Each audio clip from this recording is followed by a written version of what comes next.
विजयनगर नाम के एक गांव में एक विकास नाम का एक गरीब मछुआरा रहा करता। वह मछली पकड़कर अपना घर चलाया करता था, पर इन दिनों वह कुछ खास मछली नहीं पकड़ पा रहा था और कर्जदारों का कर्ज भी नहीं दे पा रहा। सेठ गोवर्धन से उसने 5,000 रुपए उधार लिए और वह उन्हें चुका नहीं पा रहा।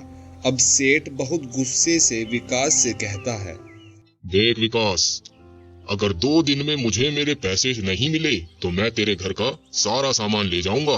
नहीं सेठ जी, ऐसा मत कहो। मैं आपके पैसे जल्द से जल्द चुकाने की कोशिश करता हूँ और मेरा यकीन मानिए, मैं आपके पैसे बहुत जल्दी लौटा दूंगा।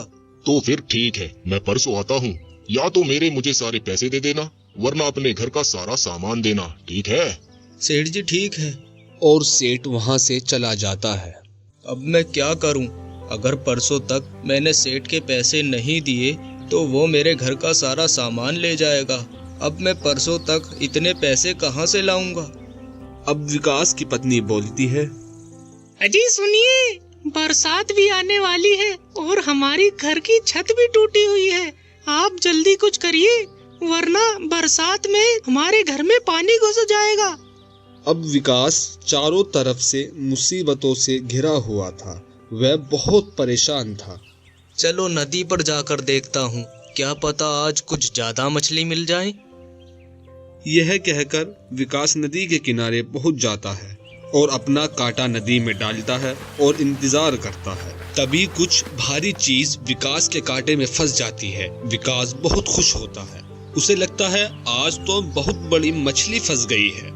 यह कहकर विकास अपना कांटा खींचता है, मगर उस कांटे में कोई मछली नहीं, बल्कि एक घायल आदमी फंसा होता है। विकास यह देखकर बहुत डर जाता है और उसे बाहर निकालकर उसके जख्मों पर मरहम लगाता है और वो आदमी होश में भी आ जाता है और विकास से पूछता है,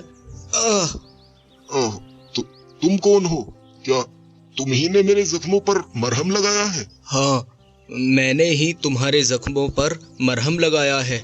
मेरा नाम विकास है और मैं एक मछुआरा हूँ, पर आजकल मैं कुछ खास मछली नहीं पकड़ पा रहा हूँ और परसों तक मुझे सेठ के 5,000 रुपए भी चुकाने हैं। मैं बहुत परेशान हूँ। वो आदमी अपना नाम बताते हुए कहता है, मेरा नाम आर्यन है और मैं बहुत बड़ा जादूगर हूँ। एक बुरे जादूगर ने मुझे घायल कर दिया था। अगर तुम मुझे यहाँ से ना निकालते तो मैं मर ही जाता। अब तुमने मेरी मदद की है तो मैं भी तुम्हारी मदद करूँगा। मैं इस नदी में एक मंत्र फूंक रहा हूँ, जिससे तुम रोज सुबह 6 बजे आकर इसमें अपना कांटा डालना और पैसे निकाल कर ले जाना। क्या तुम सच कह रहे हो? मुझे यकीन नहीं होता। अब मैं तुम्हारा शुक्रिया कैसे अदा करूँगा? अरे इसकी कोई जरूरत नहीं, मगर मेरी एक बात ध्यान से सुनो। अगर तुमने इस बारे में किसी को भी बताया तो ये मंत्र काम नहीं करेगा और तुम्हें यहाँ से कोई पैसा नहीं मिलेगा। क्या मैं इस बारे में अपनी बीवी को भी नहीं बता सकता? नहीं, तुम इस बारे में अपनी बीवी को भी नहीं बता सकते। यह कहकर आर्यन गायब हो जाता है। अब विकास रोज सुबह 6 बजे नदी पर जाता और अपना कांटा नदी में डालता, पैसे निकाल लेता। अब विकास के पास खूब पैसे हो जाते हैं।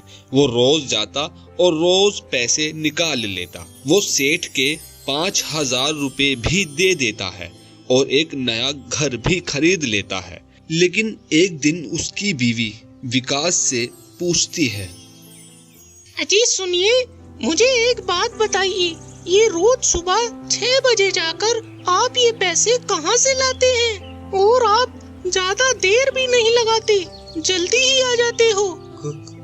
कहीं नहीं, तुम अपना काम करो। विकास वहाँ से चला जाता है। विकास की पत्नी को शक होता है और अगली सुबह वो विकास का पीछा करते करते नदी के पास पहुँच जाती है।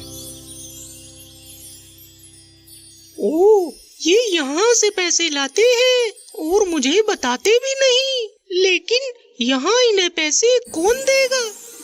विकास नदी में कांटा डालता और हमेशा की तरह पैसे निकाल लेता।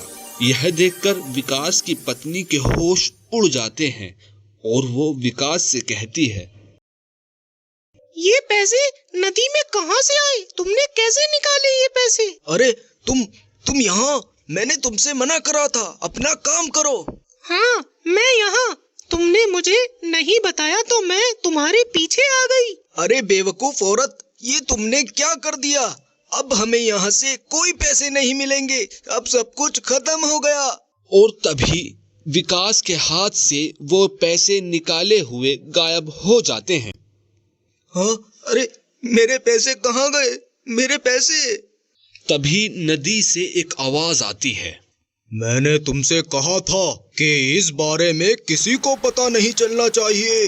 तुमने अपनी पत्नी को बता दिया और तुम्हारी पत्नी यहाँ तक आ गई और अब तुम्हें यहाँ से कोई पैसा नहीं मिलेगा। और फिर विकास और उसकी पत्नी पछताते हैं, लेकिन अब पछताने से क्या होगा? हमें कोई भी कदम उठाने से पहले 100 बार सोचना चाहिए।